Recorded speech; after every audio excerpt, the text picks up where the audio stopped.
नमस्कार, morning prime में बहुत बहुत स्वागत है आप सभी का। मैं हूं आपके साथ छाया चौधरी और मैं हूं आपके साथ सृष्टि पांडे। बुलेटिन की शुरुआत करेंगे हेडलाइंस के साथ। मुंबई में बीच सड़क पर युवक की पीट कर हत्या, बचाने आई परिवार को भी भीड़ ने मारा। पुलिस ने 9 आरोपियों को किया गिरफ्तार। रायपुर शूटआउट मामले में पुलिस ने अमन साहू से की पूछताछ। कारोबारी से वसूली के लिए गोलीकांड से फैलाना चाहता था खौफ। 800 करोड़ के ठेके में 2% कमीशन चाहता था gangster. Bhopal MD drugs factory मामले में गिरफ्तार 3 आरोपियों को भेजा सेंट्रल जेल। मुख्य आरोपी शोएब लाल अब भी फरार। उधर मंडीदीप में दवा फैक्ट्री पर एनसीबी का छापा। एयर इंडिया फ्लाइट को उड़ाने की धमकी में छत्तीसगढ़ कनेक्शन। राजनांदगांव पहुंची मुंबई पुलिस की टीम। कारोबारी के बेटे समेत 4 नाबालिग संदेहियों को हिरासत में लिया।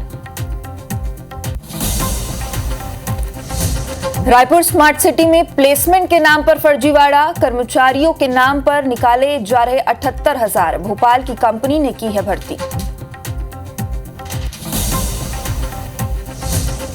भारत और कनाडा ने एक दूसरे के 6 डिप्लोमेट्स निकाले। विदेश मंत्रालय ने अपने राजदूत को कनाडा से बुलाया, कहा वहां सुरक्षा का भरोसा नहीं।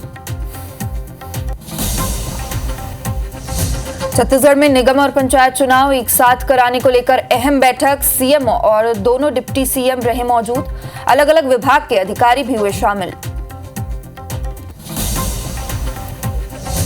और रायगढ़ में हिंदू पक्ष के लोगों का हंगामा। मसीही परिवार के एक सदस्य पर धर्मांतरण का आरोप। हिरासत में संदिग्ध युवक। उधर अंबिकापुर में धर्मांतरण के आरोप में प्रशासन ने रुकवाई चंगाई सभा।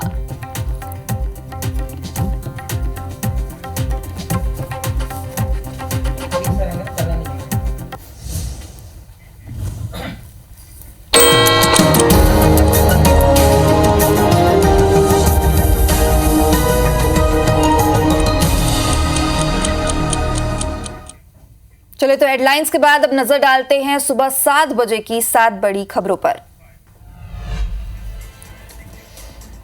तो पहली खबर है, दिल्ली में मणिपुर के कुकी, मैतेई और नागा विधायकों की बैठक होगी। और वहीं दूसरी खबर है, विदेश मंत्री एससीओ की बैठक में शामिल होने पाकिस्तान जाएंगे। और साथ ही असली एनसीपी किसकी, सुप्रीम कोर्ट में आज सुनवाई होने वाली है। विमेंस T20 वर्ल्ड कप से भारत की टीम बाहर हो गई है। 5वीं अहम खबर है, 10 ग्राम सोना पहली बार 73,000 के पार पहुंचा है। 4वीं खबर है, सितंबर में रिटेल महंगाई 9 महीने से सबसे ज्यादा है। और 7वीं और अहम खबर कि अमेरिका और ब्रिटेन के 3 हस्तियों को अर्थशास्त्र का नोबेल मिला है।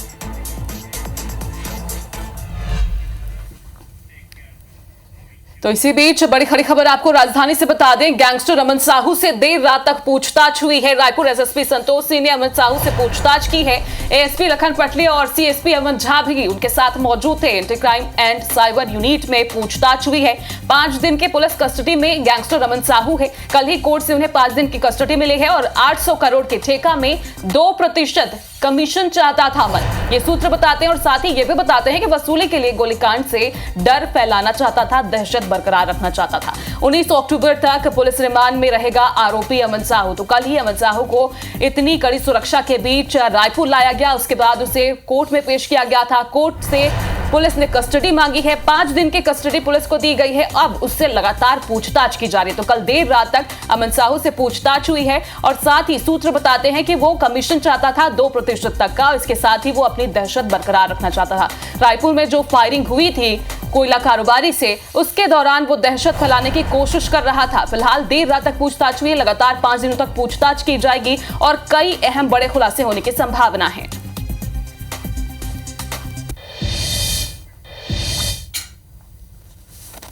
रायपुर के लोहा स्टील कारोबारी के कार्यालय पर शूटिंग मामले में झारखंड के गैंगस्टर अमन साहू को क्राइम ब्रांच ने रिमांड में लिया हुआ है। बता दें कि अमन साहू को झारखंड से देर रात रायपुर लाया गया था और आज सीबीआई की विशेष कोर्ट ने उसे 5 दिन की रिमांड पर पुलिस को सौंपा है। और खुद रायपुर एसएसपी संतोष सिंह यहां पर उससे पूछताछ के लिए पहुंचे थे। आप देखेंगे बड़ी संख्या में क्राइम ब्रांच के अधिकारी हैं, सशस्त्र फोर्स यहाँ पर है। पुलिस सूत्रों के अनुसार पूरा मामला बताया जा रहा है वसूली का है कि झारखंड में जो कोयला कारोबारी है, शायद उन्हें 800 करोड़ रुपए का कोई ठेका था, उस पर अमन साहू 2% जो है कमीशन चाहता था और कहीं ना कहीं ये बात आपस में तय होने वाली थी, लेकिन कुछ गड़बड़ हो गई और उससे नाराज़ होकर जो है अमन साहू ने फिर ये कि जो डराने का जो है वो काम शुरू किया गया। और ये भी पूछताछ में पता चल रहा है कि जो कारोबारी है उन्होंने एसटीएफ की मदद से 4 लोगों को गिरफ्तार भी कराया।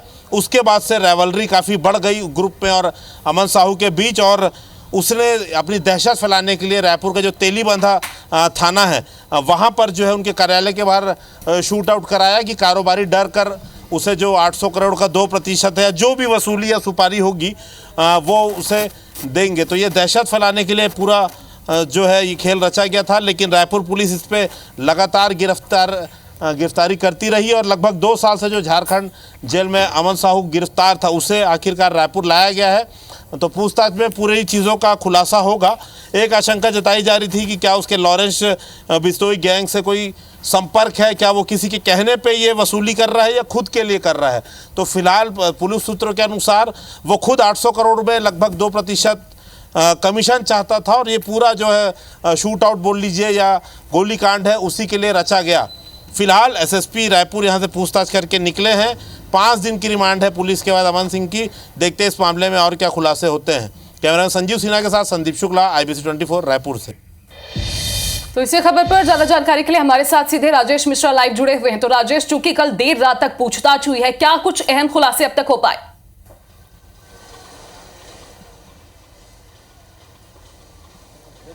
देखिए, सबसे पहले तो मैं बता दूं, झारखंड से अमन साहू को गिरफ्तार करके लाया गया। उस पर आरोप यह है कि कोयला व्यापारी, जो झारखंड में कोयला व्यापारी है, उसको 800 करोड़ रुपए का ठेका मिला था। उस 800 करोड़ रुपए के ठेके में ये 2% कमीशन चाहता था और जो जानकारी मिली थी कि इन दोनों के बीच अंडरस्टैंडिंग भी हो गई थी, मगर पेमेंट नहीं होने के कारण फिर वो दहशत फैलाना चाहता था। और इस तरह के जो आरोपी होते हैं वो इसी तरह जो कारोबारी हैं उस पर दहशत फैलाने की कोशिश करते हैं, गोली चलाते हैं, दहशत फैलाते हैं ताकि उनकी दहशत बरकरार रहे और उनकी जो डिमांड करें इन व्यापारियों से तो वो मिल सके। तो इसी उद्देश्य से उन्होंने तेलीबांधा इलाके में व्यापारी पर गोली चलाई थी और गोली चलाने के बाद वो इस फिराक में था कि शायद इससे घबराकर उसको कमीशन का पैसा जो 800 करोड़ में से 2% कमीशन उसको मिल जाए, इसकी कोशिश में था। इस मामले में राजधानी पुलिस ने तत्परता दिखाई और इस जो अमन साहू है उसको झारखंड से गिरफ्तार करके लाई है। कल उसको कोर्ट में पेश किया गया, 5 दिन के रिमांड में लिया गया है। अब चूंकि 5 दिन के रिमांड में हुआ तो पुलिस उससे पूछताछ कर रही है और इस पूछताछ में कल रात में, हालांकि जब उसको लाया गया, रिमांड मिली, उसके बाद पुलिस के जो छोटे अधिकारी, मंझले अधिकारी, उन्होंने पूछताछ की। उसके बाद रात में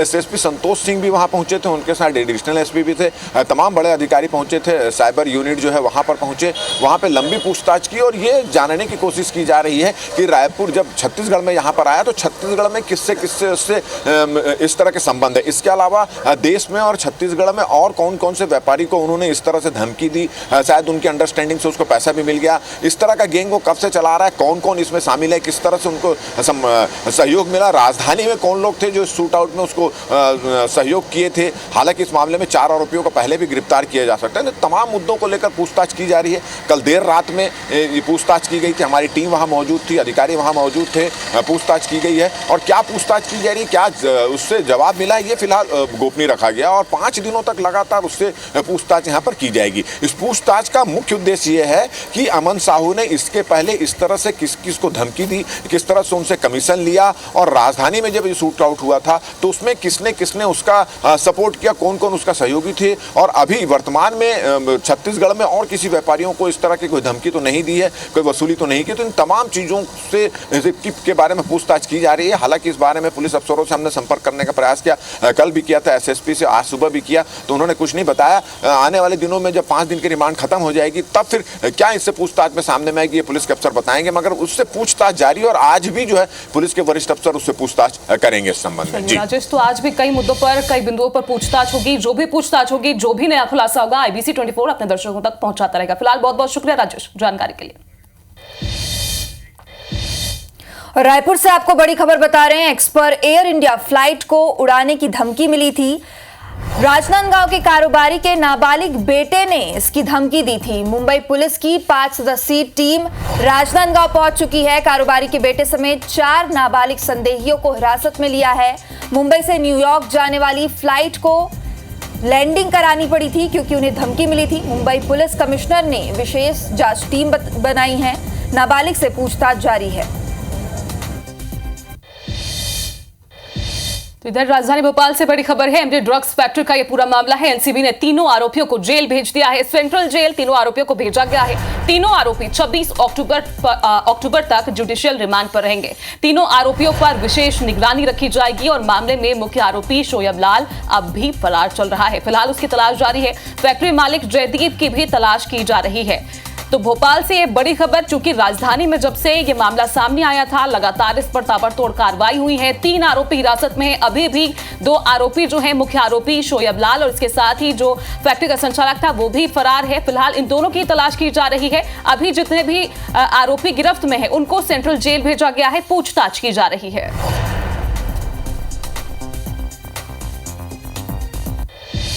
इधर अंबिकापुर से बड़ी खबर है। चंगाई सभा के आयोजन को प्रशासन ने रुकवाया है। उदयपुर के सायर गांव में चंगाई सभा का आयोजन किया जा रहा था। हिंदू संगठन ने चंगाई सभा की आड़ में धर्मांतरण का आरोप लगाया है।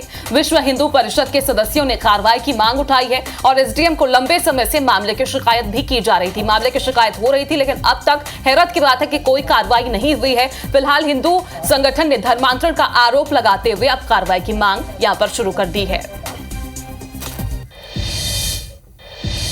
इधर रायगढ़ के दरोगापारा इलाके में धर्मांतरण को लेकर जमकर हंगामा हुआ। दरअसल मोहल्ले के एक मकान में कथित तौर पर मसीह समाज की प्रार्थना सभा हो रही थी। हिंदू पक्ष के लोगों को जानकारी मिलने पर उस घर में पहुंचकर हंगामा किया गया। इस दौरान दोनों पक्षों के बीच झूमाझटकी भी हुई है। इधर कुछ लोगों ने घटना की सूचना पुलिस को दी। इसके बाद मौके पर पहुंची पुलिस और एक युवक को हिरासत में लिया गया। घटना के कुछ देर बाद हिंदू पक्ष के लोग सिटी कोतवाली पहुंचे और युवक के खिलाफ कड़ी कार्रवाई की मांग की और नारेबाजी करने लगे। हिंदू पक्ष के लोगों का कहना था कि उन्हें धर्मांतरण की शिकायत मिली थी। जब जांच करने उस मकान में गए तो वहां मसीह समाज प्रार्थना लिखी हुई थी और कुछ कॉपी और किताबें भी मिले हैं। पूछताछ करने पर समाज के लोग गोलमोल जवाब दे रहे थे। ऐसे में उन्होंने पुलिस से शिकायत की है। वहीं पुलिस के अनुसार हिंदू पक्ष की शिकायत के बाद मामले की जांच की जा रही है।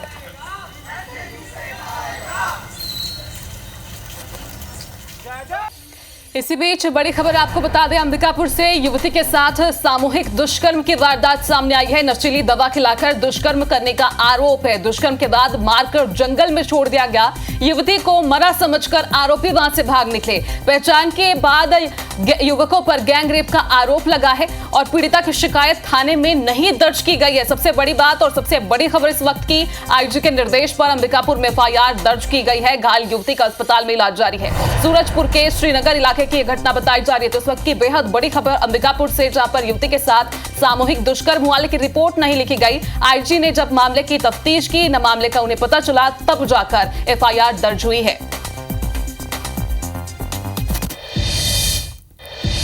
और अब भिलाई से आपको बड़ी खबर बता दें, दामाद ने अपने सास की हत्या कर दी है। फावड़े से हमला कर वारदात को अंजाम दिया। दोनों के बीच घरेलू विवाद हुआ था। पुरानी भिलाई थाने के भकलोल डी की घटना है। तो भिलाई से बड़ी खबर आप तक पहुंचा रहे हैं। दामाद ने अपनी सास की हत्या कर दी। दोनों के बीच घरेलू विवाद को लेकर झगड़ा हुआ था और विवाद इतना बढ़ा कि दामाद ने अपनी सास की हत्या कर दी।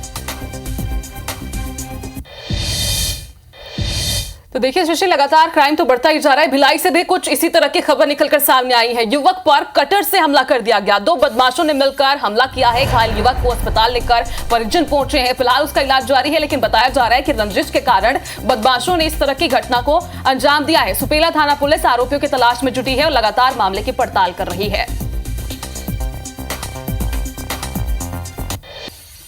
तो इस वक्त की बड़ी खबर आपको बता दें, मणिपुर हिंसा पर आज दिल्ली में बड़ी बैठक होगी। कुकी, मैतेई और नागा विधायकों की बैठक होगी। केंद्रीय गृह मंत्रालय ने ये मीटिंग बुलाई है और कुकी मैतेई समुदाय के बड़े नेता भी इस बैठक में शामिल होंगे। मणिपुर में जातीय हिंसा रोकने की कवायद शुरू की गई है।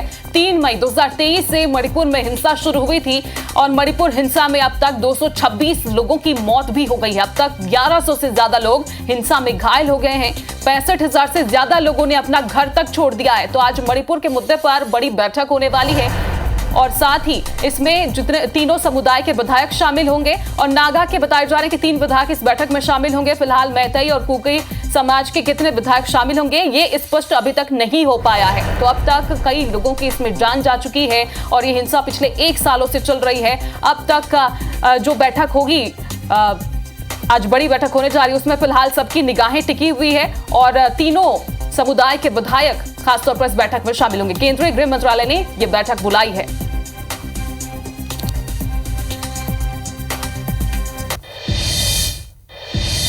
और खालिस्तानी आतंकी हरदीप सिंह निज्जर के मर्डर पर एक बार फिर भारत और कनाडा के बीच तनाव बढ़ गया है।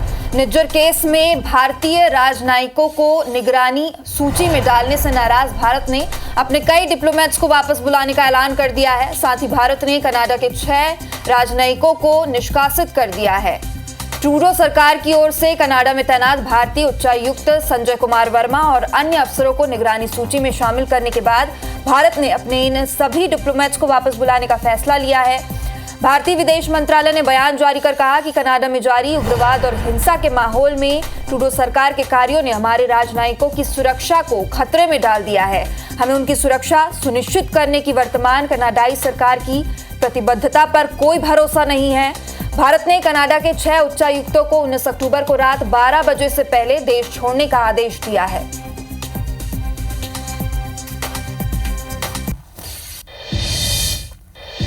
वहीं दिल्ली से बड़ा अपडेट आप तक पहुंचा दे। पाकिस्तान रवाना होंगे विदेश मंत्री एस जयशंकर। पाकिस्तान में हो रही एससीओ समिट में वो शामिल होंगे। पाकिस्तान में आज से एससीओ समिट शुरू हो रही है और आज और कल इस्लामाबाद में एससीओ समिट होगी। 9 साल बाद किसी भारतीय विदेश मंत्री की पाकिस्तान यात्रा है। तो 9 साल बाद ये पहली बार है जब विदेश मंत्री पाकिस्तान यात्रा पर जा रहे हैं और आज एससीओ समिट शुरू हो रहा है जिसमें वो शिरकत करेंगे। तो चलिए इसी के साथ इस बुलेटिन में इतना ही। आगे देखिए छत्तीसगढ़ी भाषा का नंबर 1 बुलेटिन हमर बानी हमर गोट। नमस्कार।